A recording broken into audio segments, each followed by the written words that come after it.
Welcome, and thank you back for joining me for part 2 of Behaviour Management training. Today we're going to be looking at how we can utilise Module 2, being proactive. Things that we will cover. What does it mean to be proactive? Self-assessments, relationships, the environments, the program, the educator, and partnerships with parents. I hope you enjoy. What does it mean to be proactive? The most effective way to manage challenging behaviours is to try preventing them from happening in the first place. We can do this by creating an environment that minimises frustration, promotes a sense of belonging and allows children to express feelings and behaviours in ways that are safe and secure. Preventing the behaviour from occurring can be time-consuming, and it takes coordinated planning and critical reflection, but the benefits you will reap are well worth the effort. The key areas to look at in your room are your relationships between the children and yourself and each other, your environment and how they keep the children engaged, your program, your routines and expectations. Let's take a look at the self-assessment. For this process to be most effective, do the self-assessment as a team, together, and don't be afraid to mark things as not occurring. When we're able to be honest with our reflection and mark things as not as occurring, that's when we can critically reflect and make improvement for the children. Share it with your director for input and feedback, or help setting future goals. Use the space available to set some realistic goals. And these are goals that you can achieve in a small time. If you've got many goals that you want to achieve, sometimes it's worthwhile breaking down the self-assessment and completing one section at a time. Record these goals in your weekly program. Remember, everything that you do to benefit the child's curriculum and the child's learning for the day is a part of your program. Reflect on these goals each week in your room meetings and be critical. Look at what worked and why, and what didn't work and why didn't that work, and what can we do to change that around. Don't bite off more than you can chew. If you aren't used to working towards goals in your room, start small and then increase. Ask for support from your director whenever needed. And remember, Rome wasn't built in a day. Change takes time, but when you are consistent and you do it together, I promise you, you will see results.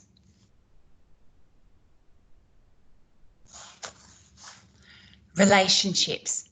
Your relationships, as I stated in my first training, is the most powerful tool in your tool belt when it comes to preventing and guiding challenging behaviour. Your relationship with families and the other educators in the room comes close second. When we put the relationships first, when we are responding to children's behaviours or planning our program and learning environment, we are more likely to influence behaviour in constructive ways. More importantly, we are more likely to do so in ways that keep children feeling valued, capable, and secure.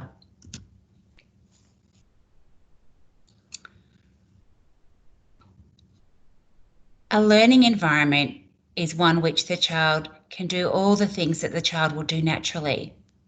A quality learning environment is predictable, calm, safe, and challenging. When an environment is not set up to be engaging or inviting, or it might be too overwhelming because there's too much going on, or the noise is too loud. When we have unrealistic expectations, this is when our challenging behaviours can occur. Make sure that your learning environment is attractive, appealing and interesting. If you walk in the room and you get excited to be there, then you have your learning environment right. Balance of busy areas with calm areas. Be mindful of where you place your learning environments. I wouldn't recommend having a block corner next to a construction area. Think about where you have your area set up and what draws inspiration for the children and yourselves. Safety is really important. Space, allowing space, a great way to set up your environment in many learning areas is to ensure that there is one entry and one exit, which allows the children time to play quietly, engage and learn in that experience without interruption. Think of the noise levels. That's really important. If you walk into the room for the day and you've got children crying and screaming and loud music playing, does that set you off and get you ready for the day and feel calm? Think about walking into a room that had dim lighting. The children were calm and settled and there was calming music and it had a lovely aroma.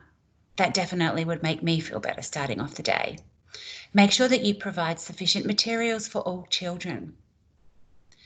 The room needs to be familiar and predictable for the children, and that's where we talk about the importance of not changing your room every week.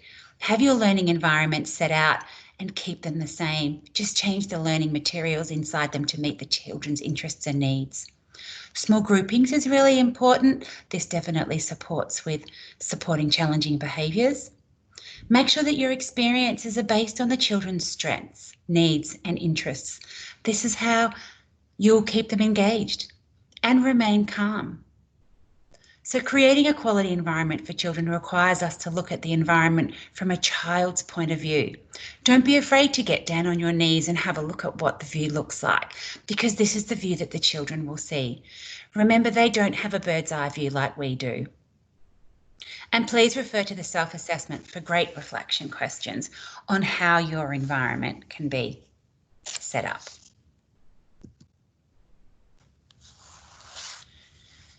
Here are a few ideas for consideration when we think about our program for the children.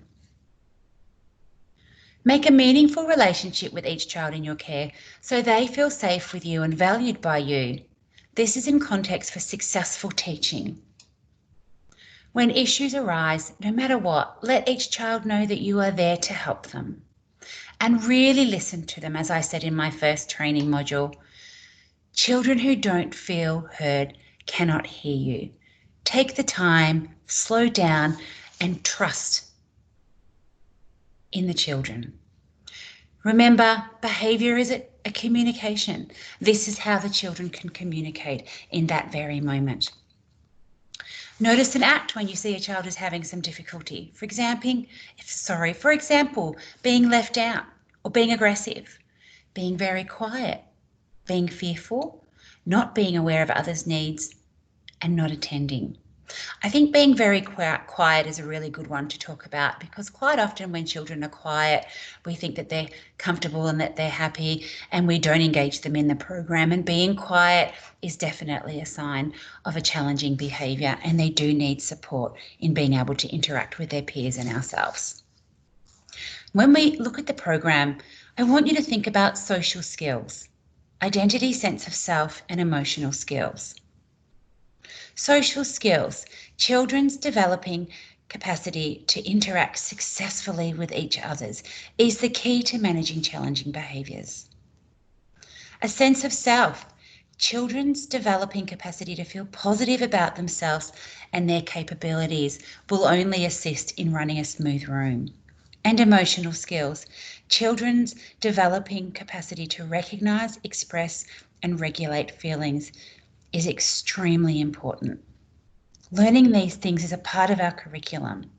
Make sure you have clear goals for children's learning and think about, what do you want the children to learn and how will you achieve this? What behaviours are common and how do we approach these? The GROW curriculum recognises the importance of social and emotional learning in our program through the curriculum areas GROW together. What are your current goals for children's learning in this area? Some areas that you might like to consider include expressing and self-managing feelings. Your Children's Services business partner and OTs are great for supporting with some ideas on this. Group joining skills. How do you support a child that is quiet to join in with their peers? social skills, as we discussed before, helping that child who is left out, building relationships with the children, care of the learning of the environment, and being a part of the community. Now we look at ourselves, our attitudes, values and beliefs. What is our image of the child? Our understanding of how they learn, our own experiences all influence our practice. If you believe that children are capable and competent learners, then you will involve children in solving problems and create an environment where they can be successful. When you think of your experiences and resources, have you got developmentally appropriate resources out for the children? Or are they a little bit too hard for them where they're not going to be able to solve problems and feel that they are capable and competent? If you believe that relationships are crucial to children's well-being, as I know you all do, then you'll throw yourself into making the primary caregiving approach work in your room. Children also pick up on adult stress, lack of confidence, annoyance and disharmony. And it's essential when working with children that we do so as a respectful team and leave our negative attitudes at the door. Discuss any difficulties you have with your director. Please make sure that you do this out of earshot of children. It is natural to feel overwhelmed at times, and it's important to seek support. Remember, you're not in this alone. Looking at our trigger points. Everybody has trigger points. When we're looking and reflecting on ourselves, we all have things that can set us off. It could be loud crying. It could be a child who refuses to pack away, or a child whose behaviour disrupts your carefully planned group times. Being aware of our own trigger points and the way they make us feel can help us put strategies in place to cope with them. What sort of strategies can we put in place?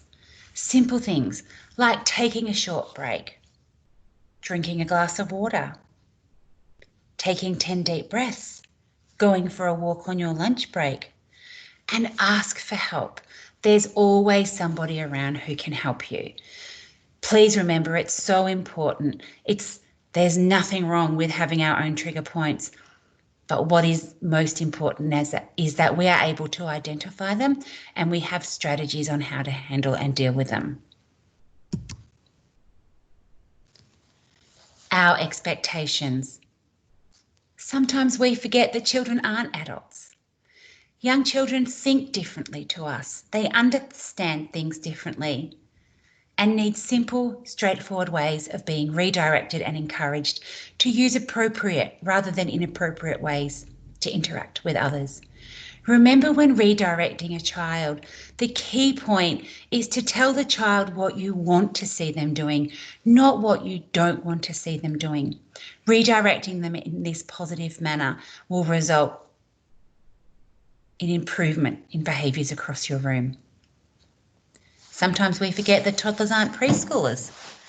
Being aware of the stages of development and typically occur during certain ages can help us to have realistic expectations of children and to adjust our interactions, the way that we communicate and strategies accordingly.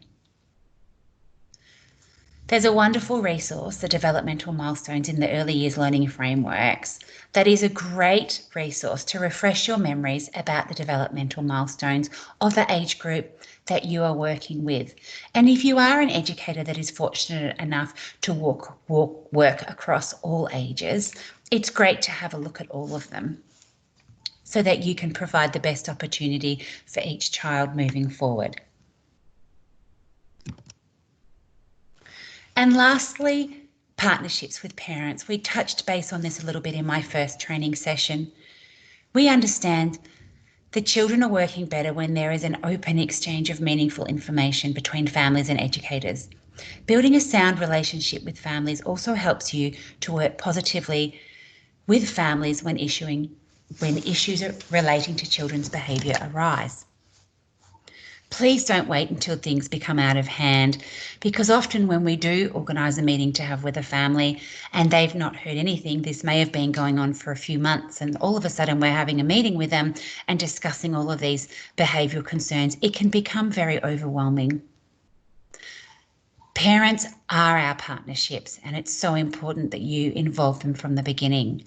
We spoke about it in Module 1, about really understanding the child's family life, their community, their background, what goes on at home. Quite often, when we have that first initial conversation with the families, there's some answers as to what those triggers are. And families, especially during our times now, don't often get the time to talk to us and tell us what's going on. And it just takes a moment to reach out and start that conversation to support the child. Building relationships starts from the very first contact educators have with a child and their family.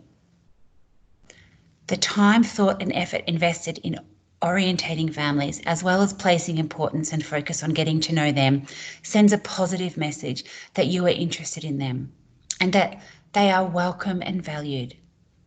This forms the foundation of a respectful and nurturing relationship that continues to grow.